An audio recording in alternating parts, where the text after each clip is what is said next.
सीतापुर में हुए नरसंहार का पुलिस ने किया खुलासा। सीतापुर के रामपुर थाना क्षेत्र के बालापुर गांव में हुआ था नरसंहार।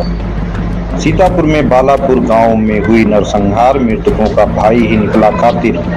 सीतापुर प्रेस कॉन्फ्रेंस कर तरुण गावा आईजी रेंज लखनऊ ने किया खुलासा। उसके बाद पुलिस ने इसको इन्वेस्टिगेट किया है।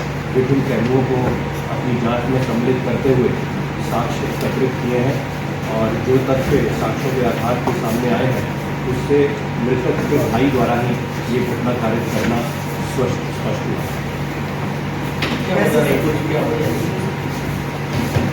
ये जो अभियुक्त है अजीत, इसके द्वारा कुछ पैसे और ज़मीन के विवाद के चलते हुए ऐसा महसूस किया जा रहा था कि इसके भाई और उसकी भाभी द्वारा उनसे ये प्रताड़ित महसूस कर रहा था और उसको लग रहा था कि वो इसके साथ बेईमानी कर रहे हैं।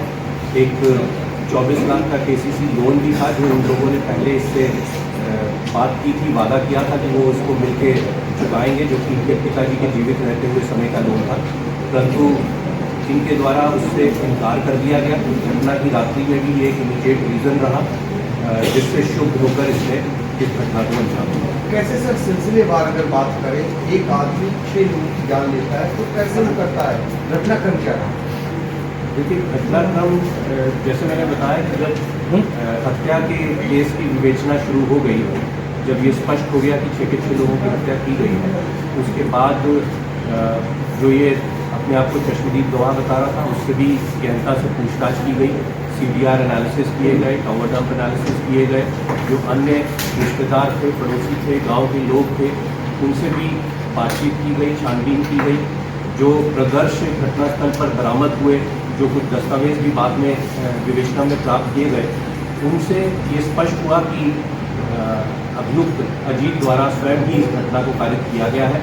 जहाँ तक घटनाक्रम का बात है तो इसने सिलसिलेवार फर्स्ट फ्लोर से शुरू करके पहले अपनी भाभी को इस घटना का अंजाम बनाया, उसके बाद नीचे ग्राउंड फ्लोर पे आके उसकी माँ जिनको जानकारी हो गई थी उन पे वार किया, अपने भाई पे वार किया और फिर एक एक करके बाकी बच्चों को भी इसने इस घटना का अंजाम बनाया।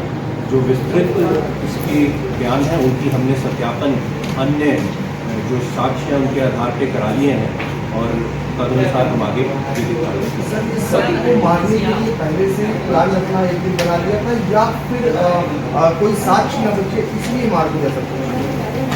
देखिए, ये पूर्व में ही अपने भाई और खासकर अपनी भाभी से प्रताड़ित महसूस कर रहा था। इसको लगता था कि भाभी भी है जो वो भाई को सही निर्णय नहीं लेने दे रही और इसके खिलाफ वो लोग जा रहे हैं। तो इसका जो अब तक विवेचना हुई है इससे ऐसा लग रहा है कि ये अपने भाई और भाभी को इस घटना का अंजाम बनाना चाहता था, परंतु बाकी लोग जो कि घटना के बारे में जान गए तो इस कारण से इसको उनके खिलाफ भी घटना था। सर, ये माँ को किस चीज़ से मारा है? देखिए, ये विवेचना के बिंदु है, साक्ष्य है, उनको अलग से विधिक रूप से और तथ्यपूर्ण नहीं होगा कि उसको एक एक चीज़ को यहाँ पे साक्ष्य को प्रस्तुत किया जाए, परंतु हमारे पास पर्याप्त साक्ष्य आ गया जिसको हम न्यायालय में प्रस्तुत करेंगे। इसकी पत्नी की क्या भूमिका रहेगी, क्या कुछ ऐसी भूमिका भी? देखिए, इसकी पत्नी और अन्य रिश्तेदारों उन सबकी भूमिका के संबंध में गहराई से छानबीन की गई थी, जांच की गई थी, उनकी लोकेशंस क्या रही हैं, क्या उनकी वार्ता हुई है।